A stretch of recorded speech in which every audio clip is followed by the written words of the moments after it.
Good afternoon, everybody. My name is Alex Vines. I'm the Director of the Africa Programme at Chatham House and delighted to be the chair of this meeting, A Vision for Policy Change and Institutional Reforms, with PeterObi, who's the leader, as everyone here knows in this room, of the Labour Party and former Governor of Anambra State. This is part of our Chatham House series on the Nigerian elections. As many of you are aware, we have already started that series. We've had the Speaker of the House of Representatives speaking last year here, Bola Ahmed Tinubu, the presidential candidate of the APC, has spoken here. And this week we have Professor Yakubu, who is the INEC chair. He's speaking tomorrow. If you haven't registered there, please still consider. And we also have the presidential candidate of the New Nigeria People's Party, Senator Rabiu Kwankwaso, speaking on Wednesday. We still have an invitation out for Mr. Atiku. He hasn't replied to us, but we know that he has received the invitation. So he is still most welcome if he wants to come to Chatham House and also present. This meeting is fully on the record. We're being live streamed, and there's media in the room also. If you want to tweet, please do so. We'd recommend you using the hashtag #CHAfrica. Please do keep your mobile cell phones on silent, please, for the duration of this meeting. And do at the end, when we finish, please also remain seated when Mr. Obi leaves the stage here. We're going to have, I hope, reasonable time for Q&A. I will only overrun by maximum of 10 minutes because it should be equal courtesy to each candidate who has spoken here. We are live streaming. We had many hundreds of questions asked from around the world last time. I will try and summarize them. We do not have time, unfortunately, to be getting live questions coming in through our system.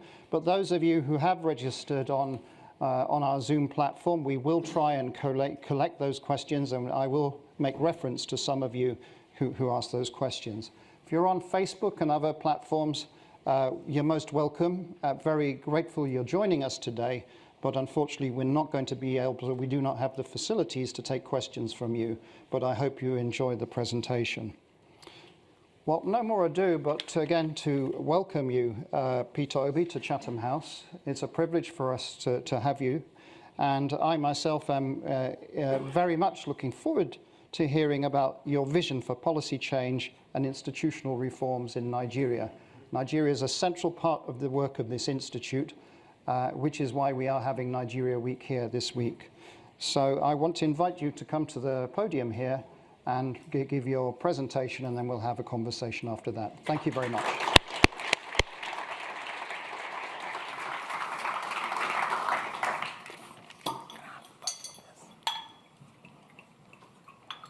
Thank you.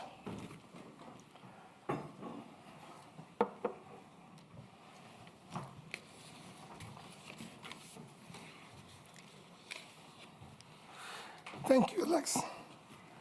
Let me respectfully stand on all due and existing protocols. In agreement with my belief in the primacy of gratitude among virtues, please allow me to begin today with the word of gratitude. I'm most grateful to Chatham House, Dr. Alex Vines and his team for the global impact of their mission and commitment to engagement with nation building in Nigeria. In providing this global platform to interrogate the vision of those seeking to lead Nigeria at this time with clear existential threats, as I will discuss shortly, are pervasive across our dear country. This Chatham House event challenges us to a new thinking. We have an alarming insecurity that has led to loss of many lives and properties, significant decline in food and economic output, immense trauma that has compromised the mental health of communities, and in some cases, irredentist pressures and disaffection with the Nigerian project. The economy is in crisis with a troubling debt profile worsened by oil theft of proportion once hard to imagine. 2 economic recessions in 6 years and lamentable power sector that have significantly constrained manufacturing and social life.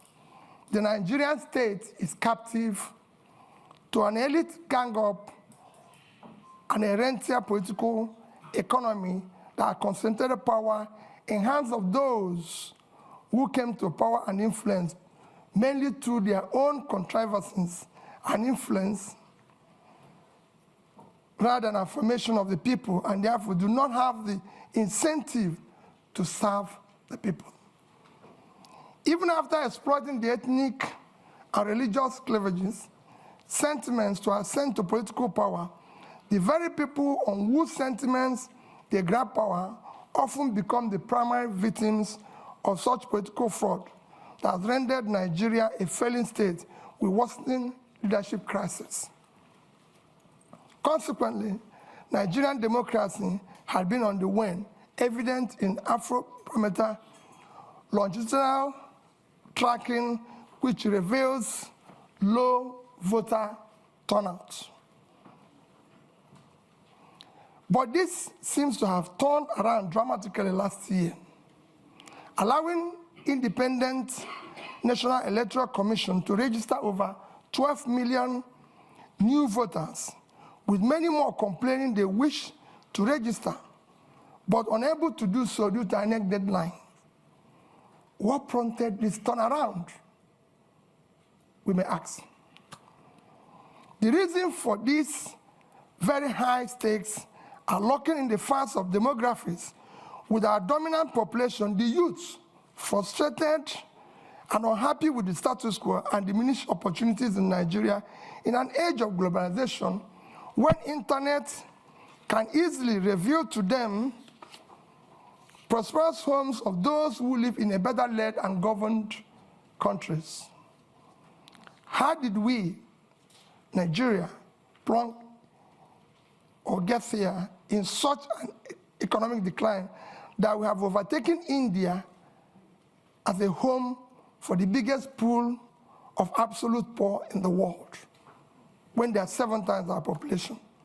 While the poverty rate in India is 16%, that of Nigeria is 63%, with 133 million people classified as multidimensionally poor. This is unacceptable and needs to change. What Nigeria needs is a great escape.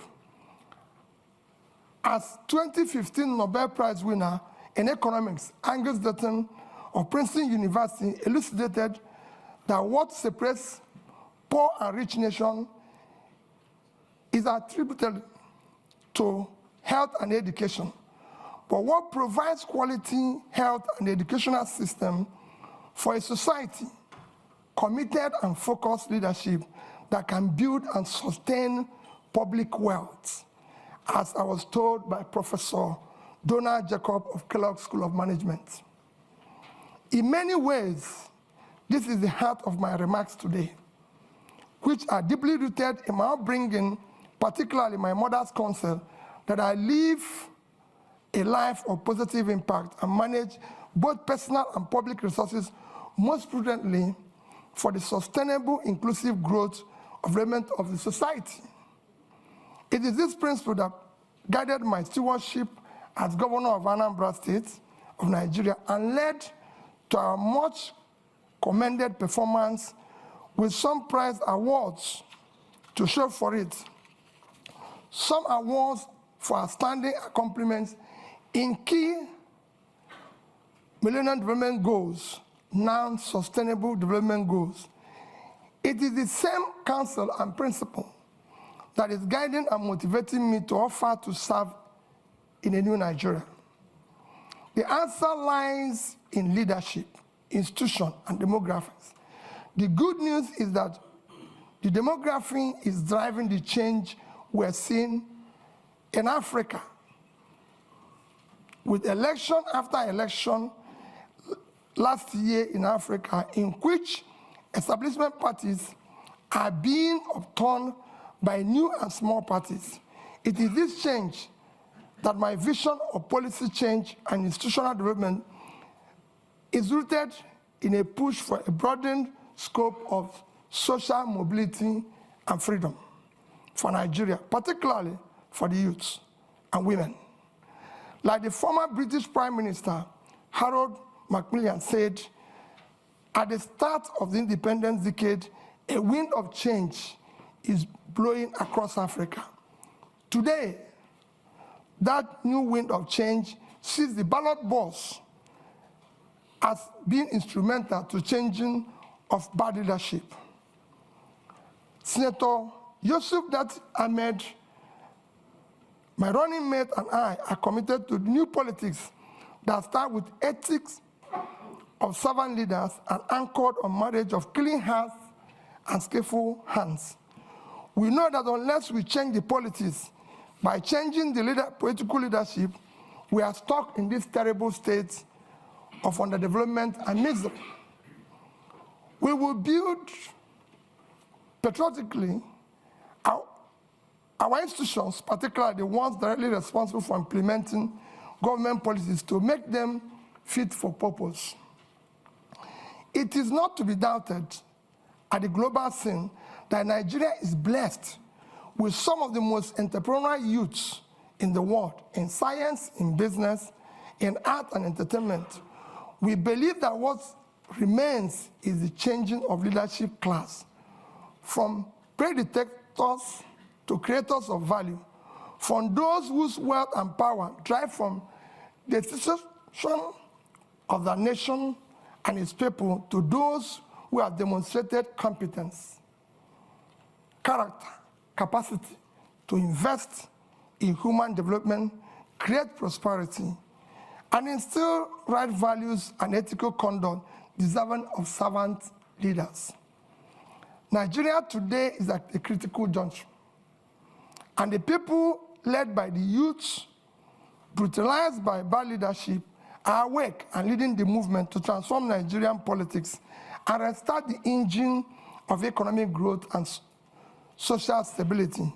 We count ourselves honored to be trusted, especially by the youth, to lead this democratic revolution, and we are deeply pledged to do so with sincerity, accountability, and unquenchable love and desire for a better Nigeria. We are simply the symbol of Nigerian youth struggle to reverse this ugly trend that keeps driving them into social anomia, despair, and rejection of their country. We are determined to do everything that needs to be done to rescue and lead our country to prosperity, freedom, security, and peace. We will use merit to assemble competent Nigerians from all sections of Nigeria to form effective government of national unity. At the heart of my goal here today is to look at our Labour Party's key policy plans and how they will drive up the quality of life of average Nigerian, dramatically reduce poverty, and return Nigeria to a place of strategic relevance in a world that needs a thriving and well-governed Nigeria, stabilizing the continent of Africa, making it high-value add for a planet impaired by environmental challenges, terrorism, and inequity. I also plan to speak on institutions and how the leadership we offer can facilitate the evolution of stronger institutions with the rule of law a key anchor to nation building in Nigeria. I have no doubt that the policy choice we favor and the strong institutions Labour Party will facilitate will move Nigeria from a country of rent seekers sharing oil receipts and consuming conspicuously to the one that produces based on fast vast factor endowments whose value chains can move us towards a high employment economy.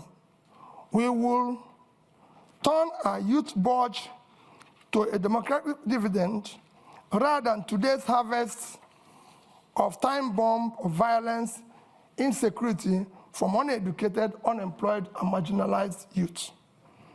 This forms the first and most important thrust of our government priorities, without which the rest will not be achieved, to secure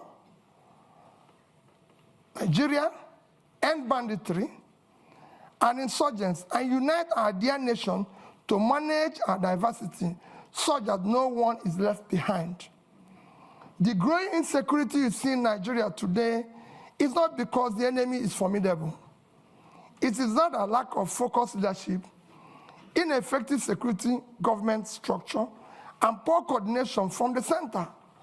All this needs to be addressed by first, projecting strong leadership, signal that will allow both state and non-state actors to be mobilized around single vision. Then, by pursuing a robust reform of the security governance structure,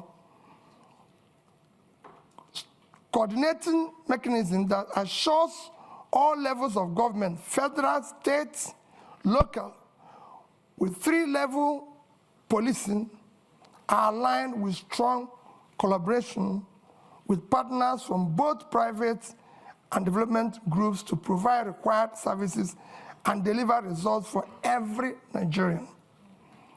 Once this is done, it is important to have a single, clear, coherent, consistent development process. It is important for institutions to be able to provide strong leadership, coordination, capability, partner and engage collaboratively with all relevant stakeholders in an environment that mutually reinforces values.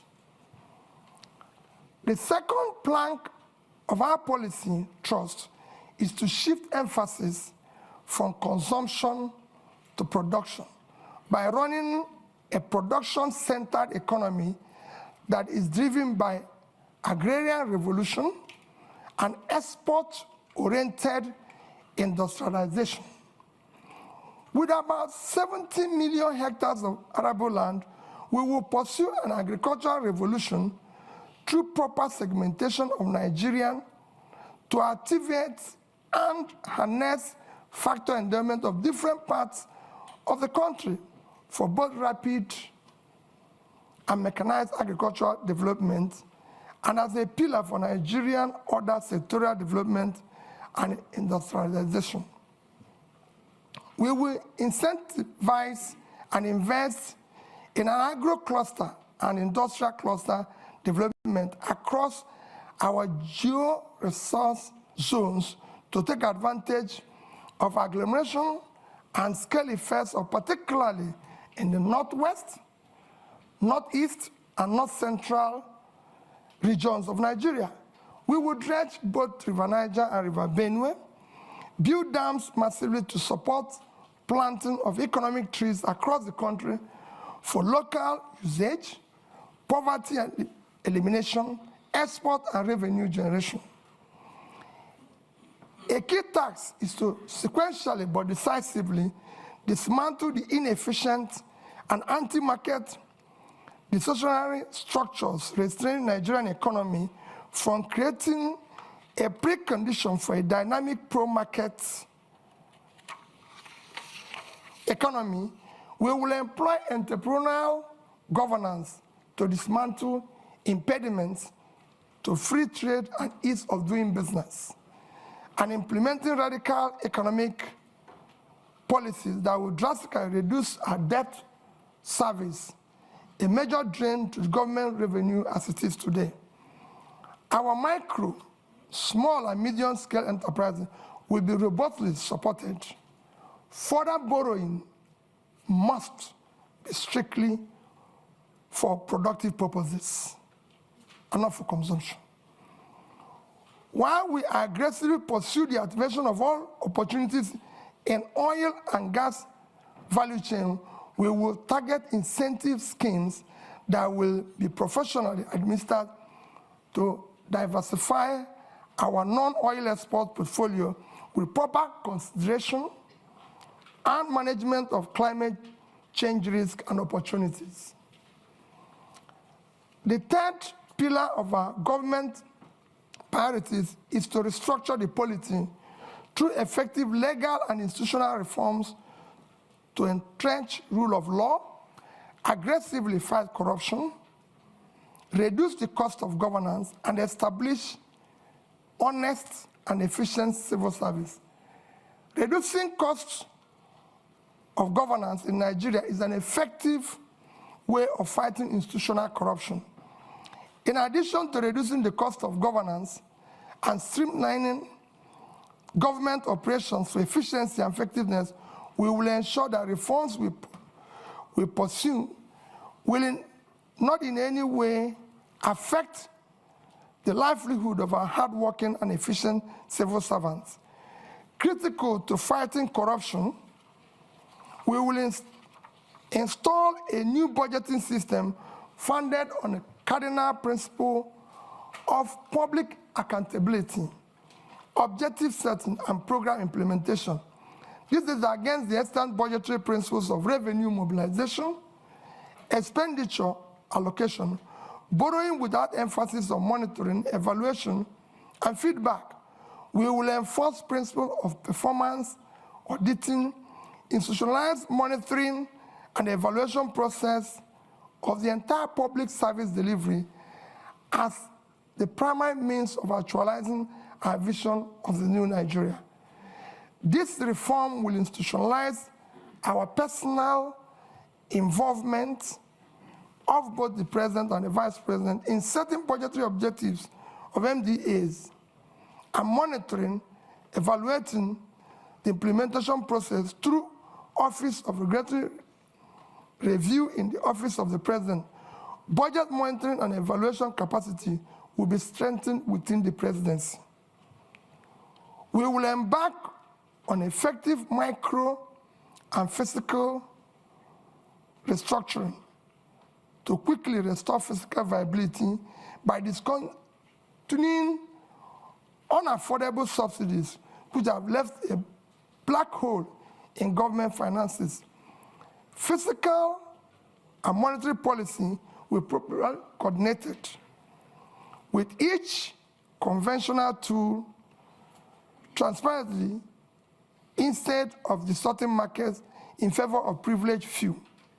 For instance, an avoidance of doubt, we will collaborate with Central Bank of Nigeria for a transparent liberalization of our foreign exchange market and dismantling of OPEC multiple exchange rates.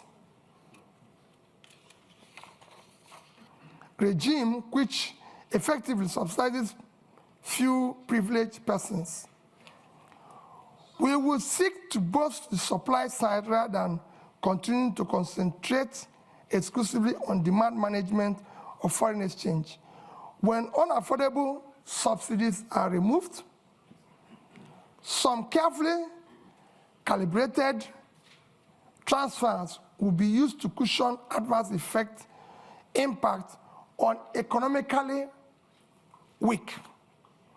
If the competitiveness of the sector is to be enhanced, then we will do so via enactment of transparent and specifically target fiscal and trade policies designed to stimulate investment and growth. Revenue shortfalls and leakages such as oil theft will be dealt with decisively by holding persons in position of authority fully accountable. The fourth plank of our governance priorities is to leapfrog into the fourth industrial revolution through application of scientific technological innovation to create digital economy. Building on the gains of agriculture-led manufacturing and export, we will pursue development of knowledge and skills to leverage on the emerging disruptive digital technologies, automation, Internet of Things, artificial intelligence, robotics, virtual reality, blockchain technology, biotechnology, and data science, all of which are the heart of the fourth industrial revolution. The fifth plank of our government priorities is to build expansive infrastructure for efficient power supply, rail, road, and air transportation, and pipeline network through integrated public-private partnership and entrepreneurial public sector governance. Our solution to the perennial power problem in Nigeria is comprehensive and it's well covered in our manifesto. We will ensure that we deal with the issue of transmission, distribution.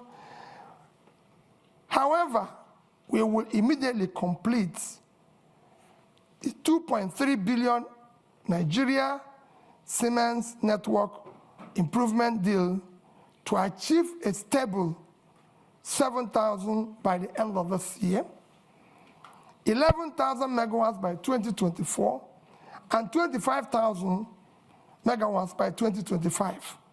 We will support local manufacturing capacities and power technologies and encourage and expand local R&D in universities, training centers, and workshops, through which many jobs will be created. Our sixth priority program is to enhance human capital development of our youth for productivity and global competitiveness through investment in education, in research, quality health, and entrepreneurial education. The World Bank Human Capital Development Index ranks Nigeria 168 over 173. To move Nigeria right to the top bracket of the index, we will pursue a Marshall Plan type program on education that incorporates compulsory technical and vocational skills, sports, entrepreneurship, programming, digital skills from primary to secondary school level. In line with this commitment to transform our educational sector, we will prioritize funding of this critical sector. Our tertiary institution will be remodeled to serve as hubs and centers of research, development, and commercialization of ideas for quick industrialization of Nigeria. Finally, our seventh priority is to conduct an Afrocentric diplomacy that protects the rights of Nigerian citizens abroad, advances the economic interests of Nigeria and Nigerian businesses in a changing world. In concluding, let me say that the problem with Nigeria is at once complex and simple. It rests on leadership. As our erudite Professor Chinua Achebe stated, the trouble with Nigeria is simply and squarely a failure of leadership. In Achebe's view, there's nothing basically wrong with Nigerian character. The Nigerian problem is the unwillingness or inability of its leaders to rise to the responsibility, to the challenge of leading in the front by example, which is the hallmark of true leadership. When people of competence, character, commitment, compassion take over the leadership and pursue their mission and tasks with seriousness required, a new Nigeria characterized by peace, unity, prosperity, inclusiveness will be achieved and sustained. That is what's driving Datti, Baba Ahmed, and I to join to offer to lead this desire and crusade of Nigerians, particularly the youth, for an inclusive and sustainable Nigeria that works for all. In line with my upbringing, especially my mother's counsel, my promise is that Nigerian resources will be most prudently used for Nigerians. And as Commander-in-Chief, I, Mr. PeterObi, sincerely pledge that our path with Nigeria will be diligently pursued to create a new Nigeria characterized by sustained and inclusive growth and development for all. Thank you, and God bless all of you.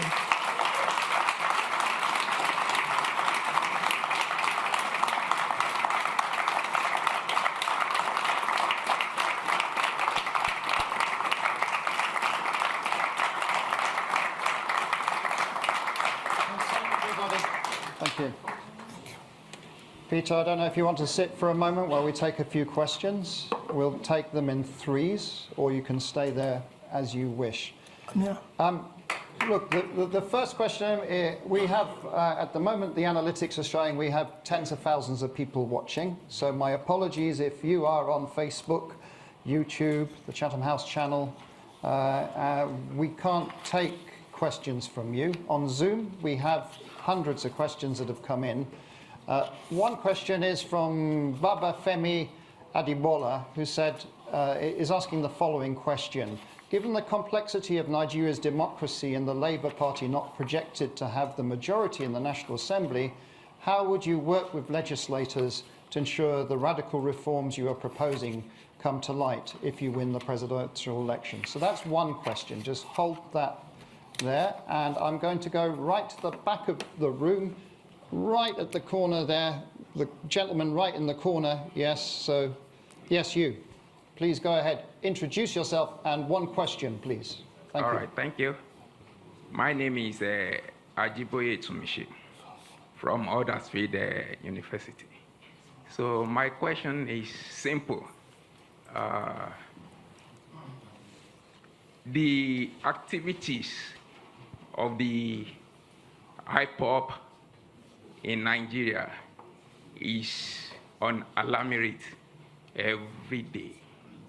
And with all the policy, beautiful ideas that you've listed down, sir, without tackling security head on, they are impossible. So one of the allegations given to you is that you've not condemned the activities of the hip-hop. So, and tackling of security. Can you sum up, please? Let me land. Tackling of security. Ladies and gentlemen, let's. Sorry, I'm a student. We are to line. Tackling of security. How will you tackle it, sir? Are you introducing? Yes. Please. Are you introducing state police, or are you strengthening the federal government security apparatus? Thank you. Thank you very much. I have another question that has come in, which I want to ask from our virtual audience, and it's from Vivian Achekwezu, who's asking the following. Vivian is asking, for many years, Nigeria has underinvested in healthcare.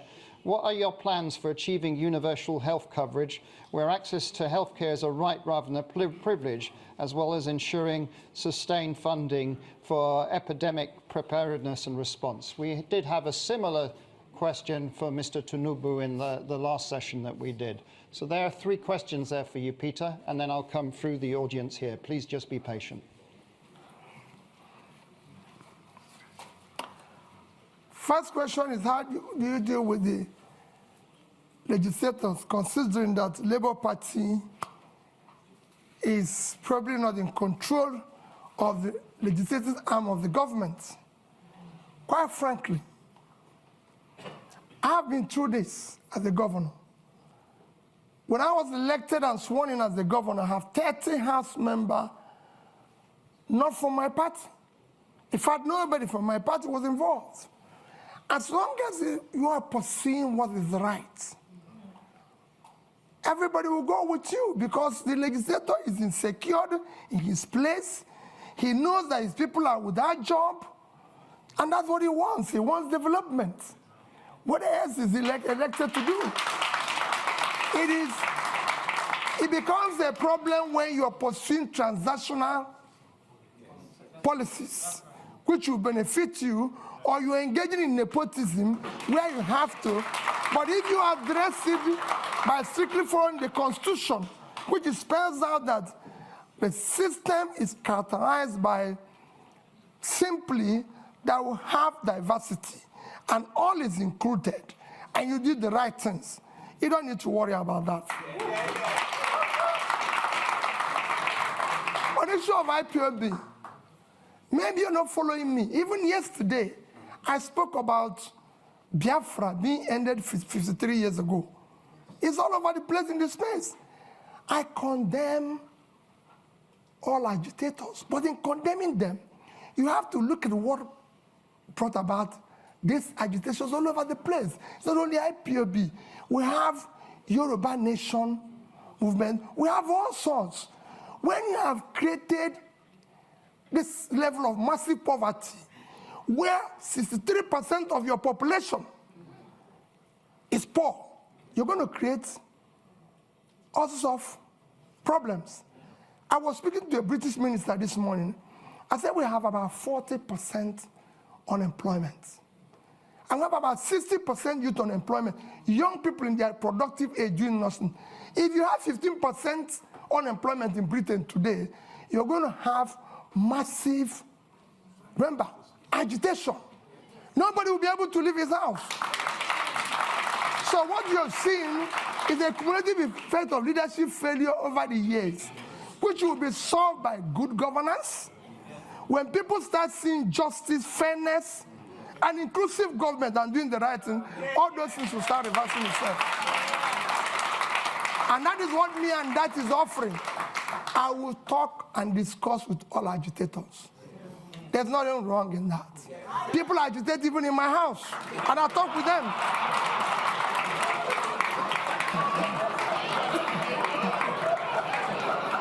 So I'll deal with everybody. I'll show you of that. Don't worry about that.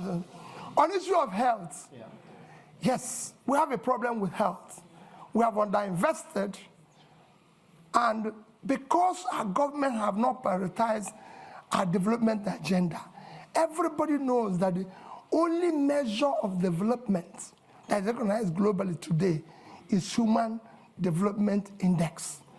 And this is hanged on 3 items: life expectancy, which is health. And we are low in that. Nigerian life expectancy today is about 50-something, as against the global average of 72. So we're low. Same in education. So it's to prioritize that. I just gave somebody an example. In the past 5 years, from 2015 to 2021, Nigerian budget in health is under 2.5 trillion naira for 200 million people. It's unacceptable. Even this year, our budget for health is about 1.5 trillion. Our budget for education is about 2 trillion. 2 of them combined, annual budget is about 3.5 trillion. When your 6-month budget for subsidy, which is a criminalized, listen, if 3.6 trillion, it's unacceptable. You have to put money in key development areas, as Professor Dutton has just mentioned, and I read out here, that what separates country, rich and poor, is health and education. So it's clear. So we will deal with it. But he said, how do you cover it? Nations of our size have covered it. How did India, for 1.4 billion people, cover issue of health? How did Indonesia cover that?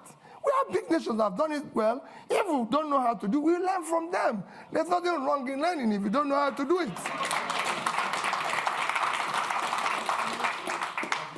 I'm going to take more questions. Now, there is someone who has such a strong arm. Their arm has been up for 15 minutes.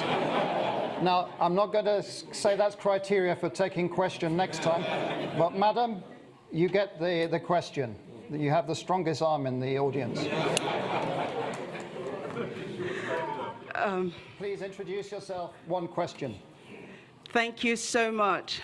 Good afternoon and welcome, sir. My name is Priscilla Winkbo, and I'm an independent broadcaster here in London.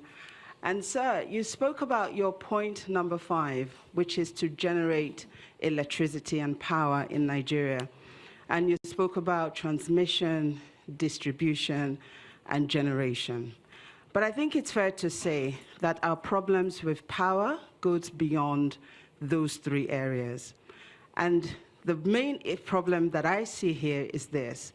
We have a population, or part of the economy, shall we say, those who supply spare parts, the engineers, those who work within that sector, whether it's those that are selling generators, and we know that that issue is perhaps the biggest issue when it comes to our power generation. So my question here is this. How do you plan, number 1, and I'm going to take a risk here, to deal with the big boys, and how do you also plan to address that economy that will then no longer exist because you have generated power? Because I'm sure that they too will rise up against it. Thank you so much. Thank you very much. We did online have lots of questions about refining also, and so this is a key issue that people are asking questions about. So the gentleman there, a bit further along. Yes, there, you, just there, yeah. Please go ahead, introduce yourself. Thank you very much. One question. Good to see you, Peter. Paul Arkwright. I was the British High Commissioner to Nigeria from 2015 to 2018, and it's good to see you in London, sir. Thank you very much for your talk. I've now moved into private business. I'm a consultant, and I'm advising companies and funds, investors, to look at Africa, to look at Nigeria, to consider investing there, and everyone agrees, I think, that FDI, foreign direct investment, is critical to the future of Nigeria. But at the moment, they're very cautious, and that's putting it diplomatically. When you become president, sir, could you tell me the sort of 3 things you would do in the first, let's say, 100 days, which would send the right signal to foreign investors to look again at Nigeria, not just look again at Nigeria, but to invest in Nigeria? Because as you know, I'm one of Nigeria's strongest supporters, and I think this is a country which is worth investing in. Thank you. Okay. And I will come back to this side. The gentleman just there, you sir, just there. No, behind, sorry. You're the lucky one. One question, short, please. Give your name. Good evening. It's William Owomayi, the UK's Young Ambassador to the Commonwealth and a member of Chatham House. You've caught Nigeria by storm in recent months with your campaign and your vision to unify Nigeria, mobilizing young people all across the country. You mentioned debt a few times in your speech. Currently, the government is repaying debt to the central bank at an interest rate of 19.5%, which is extremely high. How do you plan to support the next generation? The government is paying? Repaying the central bank debt by 19.5% interest rate. How do you plan to support the next generation by dealing with the debt repayment crisis? And also, how do you plan to deal with tackling financial transparency in Nigeria? The central bank hasn't released its balance sheet in about 3 years. Thank you. There you go, Peter. 3 questions. Let me start with my sister there. He talked about the big, what you're saying is about the big boys who are selling generators. Let me assure you what we've been campaigning on. Our campaign, you have heard them say we don't have structures. That is the structure we're trying to destroy. Structure of criminality. That is what I mentioned. That Nigeria is being held captive. That structure is structure that has impoverished Nigeria. We will dismantle it. It will not be there. I assure you of that. We're going to turn around the power sector. Nigeria generates about, today, 56,000 megawatts of electricity for 200 million people. And South Africa, the second biggest in terms of economy in the continent, 5 to 6,000, that's 5 to 6,000, sorry. And South Africa, the second biggest economy, 60 million people, generates about 40 to 50,000. And South Africa, in the past 3 months, have declared emergency in power and said anybody can generate up to 100 megawatts without license. So somebody who is 60 million, generating about over 40,000, declared emergency. What do you think somebody with 2 million people generating 5 to 6,000 will do? War. I'm going to declare war on power, and I'll solve it. Anybody who stands on the way, so be it. Bringing back foreign investor is very simple, Paul. Foreign investor is like bee and honey. All you need is to create honey. The way bee will find the place is very simple. Foreign capital is scared of corruption. Is scared of bad policies. Is scared of where there's no rule of law. You need to put a regulatory environment that makes it conducive. You need to secure it. That is at the heart of what Datti and I are offering. We will build that intangible assets of securing the country, making sure that we govern to rule of law.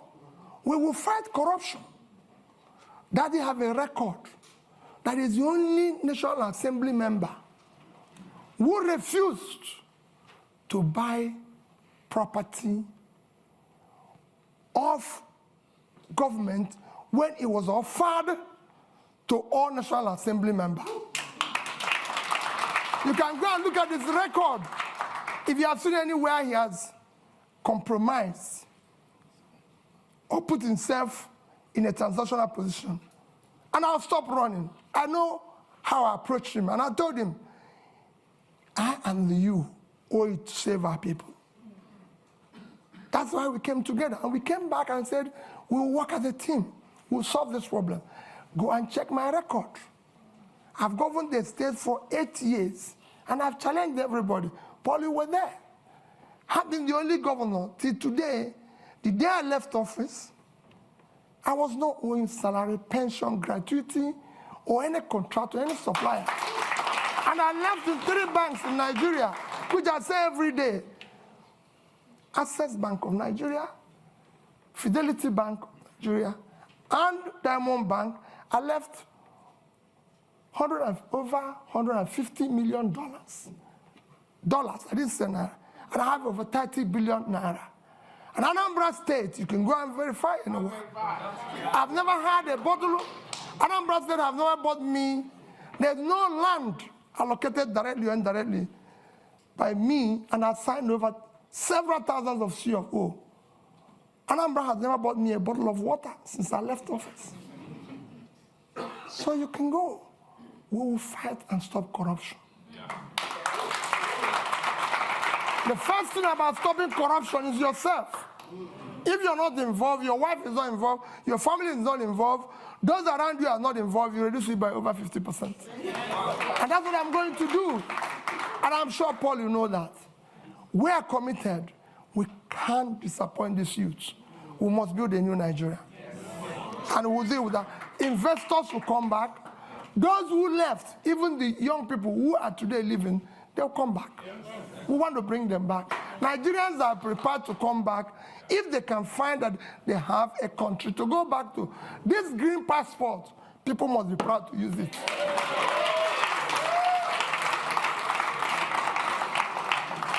On issue of capital, where do you find money? My young brother, there's nothing wrong in borrowing. Borrowing is a legitimate way of every government I've studied in the world borrow. Even Britain, as we speak, owns over 70% of their GDP. Every government I know lives on borrowing. Even Norway, with 1.4 trillion sovereign wealth, is owing. The economies of the world, the third biggest nation in the world is America. The debt of America today is almost 100% of their GDP. The second, China, is almost owing over 60% of their GDP. Japan owes over 230% of their GDP. But let me tell you the difference. Japan is owing over 230% of their GDP. They invested the money to save their economy. And in that, even with that, Japan is still the highest holder of US treasuries. So there's something they can fall back on. What has happened? So borrowing is not wrong. If I have done, I compare two countries that borrowed with Nigeria and how well they've done. But what has happened is that when you borrow for consumption, you have a crisis. Nigeria borrowed for consumption. Nigeria in 2015 had a GDP per capita of $2,550. And they were owing about 15 trillion naira. Today, with central bank ways and means, we're owing over 75. So we have grown that debt by about 400%, but our per capita is 2,000. That means that the money we borrowed was thrown away. So that is what I'm going to reverse. We will restructure the debt as it is today. We will restructure it and put it long term to be able to pay it. I'm a finance person, that is one. And then we will not say, like I said here, no more borrowing for consumption. We will still borrow, people will see it, it will be transparent, it will be for investment. And that's what we intend to do. Countries have been in this situation before. We're not in a situation where other countries haven't passed before. It's a question of showing leadership, and we will be able to solve it. Thank you. I'm coming back. We are now almost around 60,000 people just watching us and sending in questions, so we're trying to be at least a bit inclusive. We have a question from Debo Ademoyo, who is asking, what are your policy ideas on climate change? Do you have a plan for ensuring sustainability in a new government? So that's one question. Then there was a joint question from Miss Etty and Zindi Anthony Levy, and they're asking, insecurity is a major problem. What are your plans in tackling this? What are your plans in terms of security sector reform in Nigeria? I'm going to take two more physical questions in the room. The lady right in the front here. So I'm not going to discriminate with the front rows. Please, go ahead. Thank you.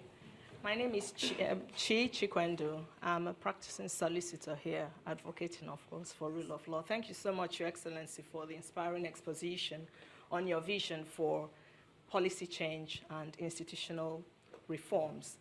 It seems to me that it's clear from that if elected president, if and when elected president, your transformation vision to increase the production capabilities across the various sectors mentioned, including agriculture, extraction industries, human resources, will, to a large extent, hinge on the depth of your level of commitment with Obi-Datti and ownership to implement the proposed policy changes and institutional reforms. However, there is no doubt in my mind that Your Excellency is well aware of the prevailing fundamental challenges to those reforms, including clientele patronage, political capture, and the institutionalized corruption that you mentioned.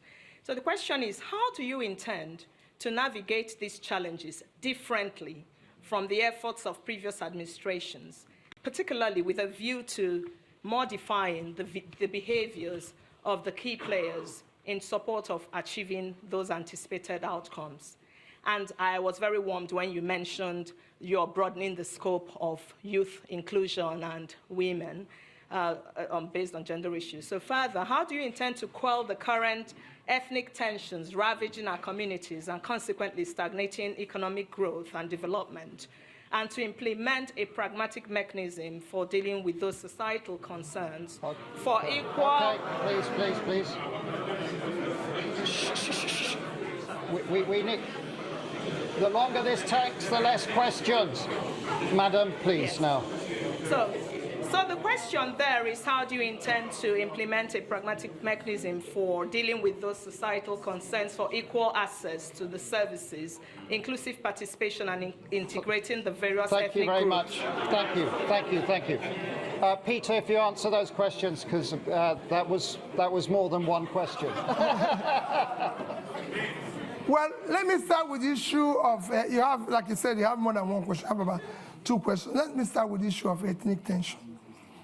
The ethnic tension you see today is based and as a result of injustice, unfairness, exclusion, marginalization.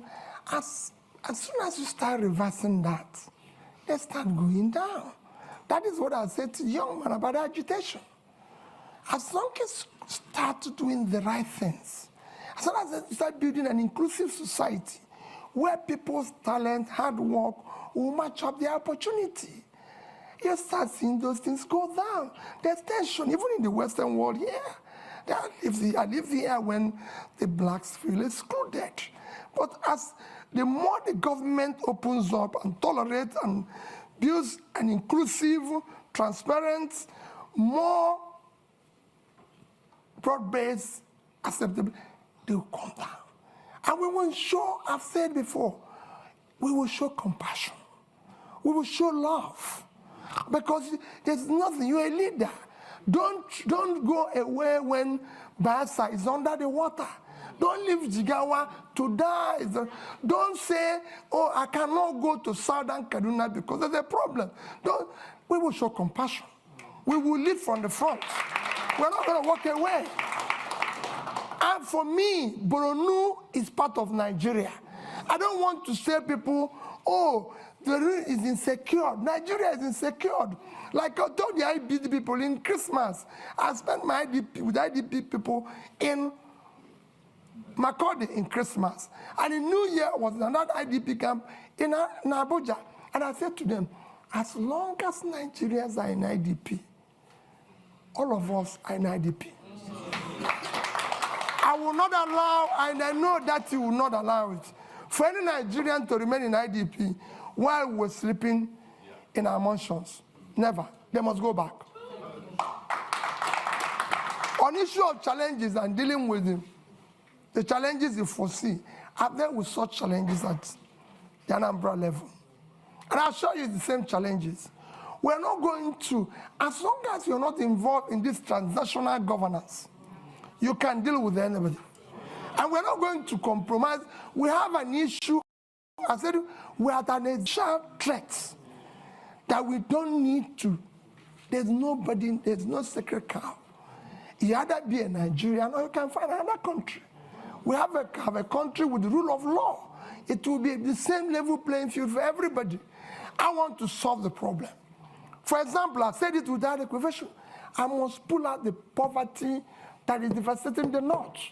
The vast land in the north is far more in terms of assets and source of revenue generation and exports for Nigeria than the oil. It's very simple. And I give you an example of one state that I use every day. Niger State is 76,000 square kilometers. Precisely 76.3 thousand square kilometers of land. 7 local governments in that state is under control of bandits. I've tried to interview them because they have no job. They have nothing and everything. Niger State is 2.5 times the size of Netherlands. And Netherlands agricultural export last year was $120 billion. Why can't Niger State do 5% of that? They have arable land. And all they get from the revenue, from the sharing, which is the consumption, is less than 50 billion naira. When they have minus their debts and everything. If they earn 6% or 5% of that, it's $6 billion. At 650, it's about 4 trillion, 80 times what they get from here. We will change it. Somebody talked about tackling insecurity. I've said it extensively. It is our first commitment to first secure Nigeria. Securing Nigeria is not impossible. I secured Anambra State, that's gone. And it won't be different.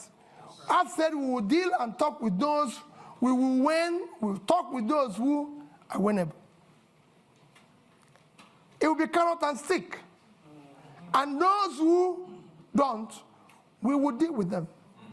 We're not going to shy away. Nigeria must be secured. It's a country. Every country must be secured. But we're not going to walk away from the problem. We'll deal with it. We have our armies and military used to secure Africa. So this is time to go back and resonate that spirit in which they used to secure Africa to secure Nigeria. And we will deal with it. On climate change, I've always said we'll follow the protocol. And I did mention here about issue of things like planting trees, issues of dredging. These are some of the climate change issues, because as you see today, we have a situation where there's flooding in Nigeria because we've not dredged River Niger, River Benue, and everything. And I said it consistently. This is not difficult. We've awarded contracts for it in the past. Today, every Egyptian will tell you, no Nile, no Egypt. They have used it to improve the water transportation, which dredging this one will do. And that's a long fighting climate change. They've used it for other means, which we will use the same River Niger and River Benue to do. River Niger and River Benue combined River Niger is 4,200 kilometers long. River Nile is 1,400. River Benue is 1,400 long. So two of them are 5,600. Nile is 6,650. If Egypt, an African country, can dredge, maintain River Nile, Nigeria is big enough to deal with this, and we'll deal with it. And I assure you, you'll see the difference, it will be clear. Other protocols of climate change will follow it. Where we find difficult, we'll negotiate and talk with other involved in that. We are signatory to it, and it's devastating the world today. So we must follow the protocol. Thank you. The clock is ticking. We're on borrowed time now, but we are going over, as I said. There's right at the front here, there's a gentleman there. I'm going to take 3 questions, and then I think the clock is going to have had its say. Short and sharp, please. Go ahead. I'll keep it short. Hi, good afternoon. My name's Alexis Akwajiram. I'm the managing editor of Semaphore Africa. My question is, if you become the next president, would you seek to keep the current central bank governor or replace him? And please explain your answer. So, the gentleman in the middle there. Yeah. Please. Go ahead. Good afternoon, and thank you for your remarks. My name is Chibuikem Ugongadi. I'm his master's student at King's College London, and it's funny, actually, my question is related to him. Given the debacle at the central bank currently and their conduct over the past 8 years, what is your view on central bank independence as a tool to improve economic growth? And how will you what will you do about the leadership at the central bank when you become president in order to make sure that their principles are in line with yours on monetary policy? Thank you very much. The lady over there. Yes, madam, you. Yes, but sharp, please. There's a microphone just here. It's next to you. Just there, please. Aha. Okay, Your Excellency, good afternoon. So my question here is this. You talked about restructuring. As you're aware, Nigeria can barely service its external debt. Nigeria can barely service its external debt. our current external debt, we cannot service it, or we're finding it difficult to service it. Now, when you become president, how do you intend to restructure our external debt without actually downgrading our rating in the market? Thank you. Thank you. And your name, just so My we have name it? is Ifeyinwa Umunakwe Okeke. Okay, thank you. And then if we move the microphone to the lady just there, last question. Yes. Good afternoon. Nice to see you again, Mr. Obi. My name is Kenneth Chukwuwabo. I'm a PhD candidate at the University of Cambridge. I study public-private partnerships in education. I read your manifesto, and it seems PPPs are taking a central stage in education sector. So I wanted to ask, what is your rationale for involving private actors in public education, and what governance structures would you put in place to ensure the accountability of these actors in a sensitive sector such as education? Thank you. Thank you very much. My apologies. We've run out of time now. I'm watching the clock.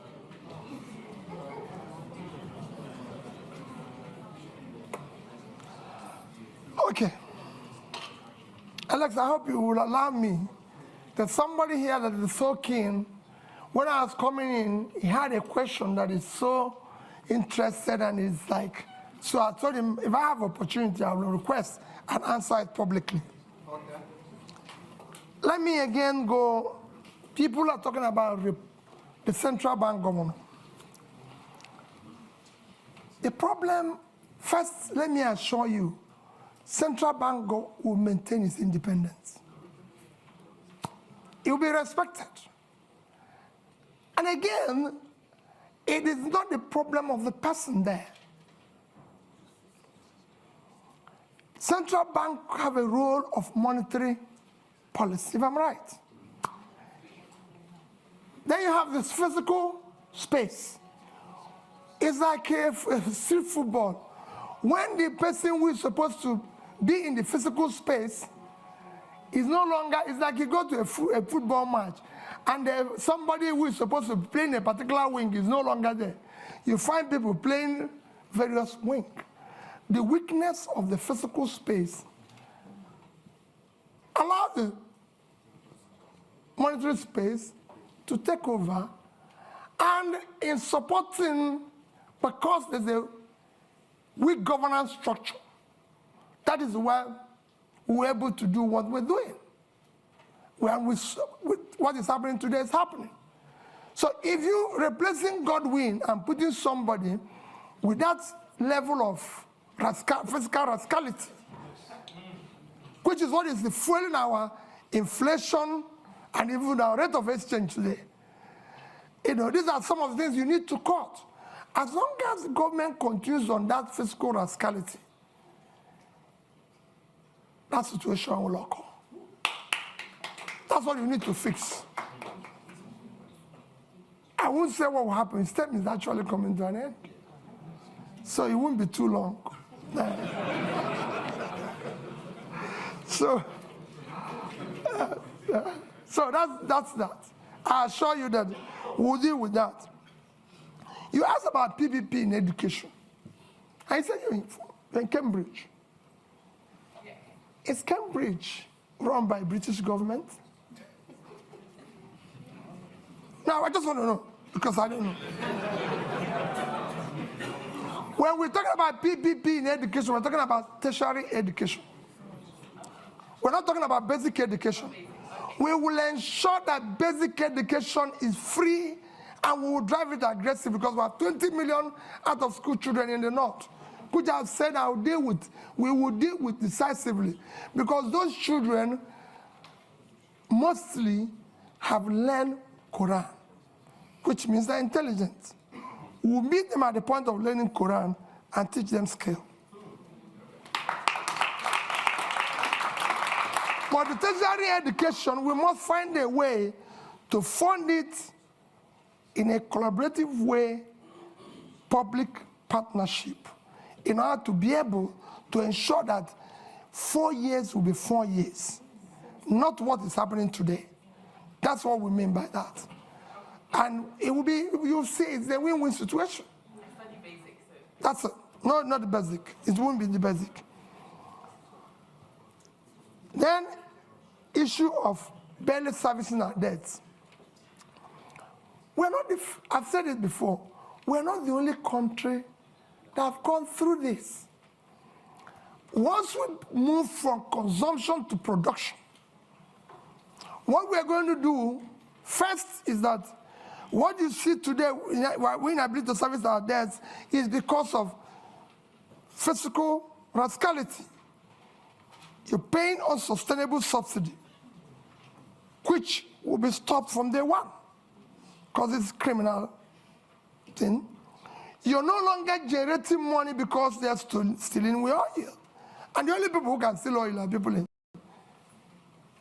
government, because ordinary people cannot steal oil. You can't put it in your pocket. It's something that you come with sheep.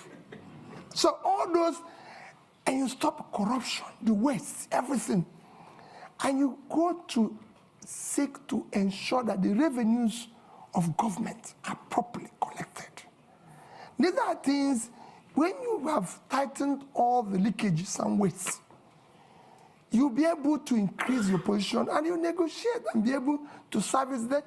Look at it, just to give you an example. Nigeria is today the only OPEC nation, apart from Venezuela, because of sanction, that is not meeting up its quota. Because over the years of oil theft, the multinationals and everything have not been investing, coupled with the theft and everything. You're not realizing what you're supposed to. Every other nation that is in the same condition was able to bring down their rates and inflation within this period of Ukraine war. I'm not saying it's good to wait for war to be able to get more revenue, but people are taking advantage of it, because it's there. And you can't run away from it. But we couldn't take that advantage. Our situation got worse because of poor management of our own physical space, which will change with that and I. And finally, like I said, somebody kept telling me that issue that people have been saying that if I become president, that there's issue of being, how do I say, what word do they use? Stingy. Pat knew the question of stingy. How are you going to manage? Because they said you'll be stingy and everything. And let me say it publicly that people don't know what it is all about. At the heart of poverty is capital formation. And you can't go about capital formation without savings. Even in the most developed world, which is why I said that Japan holds highest amount of US treasury. If you listen or you go and read about what Professor Ragnar Nask done in the 50s, he showed it clearly. Capital formation is the heart of poverty. Without capital formation, you have low productivity, low income, and you produce poverty all over the place. What I was doing as governor, I was the best governor in Millennium Development Goals by the UNDP. You can go and check that. It's there. I won a prize for the best road network. I won the Gay Prize back-to-back on health. You can go and see what I did in health. Build scratch, teaching hospitals and everything. Improved #1 in education.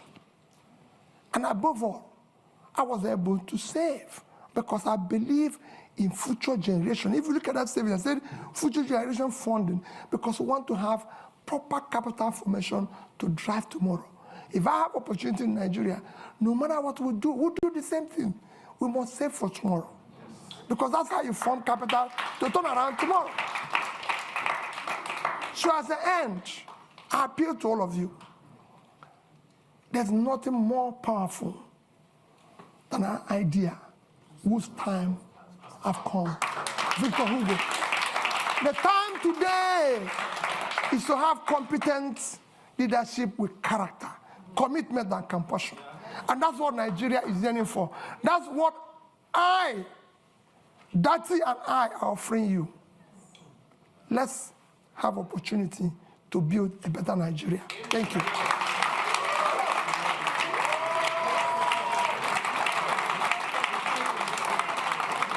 Thank you.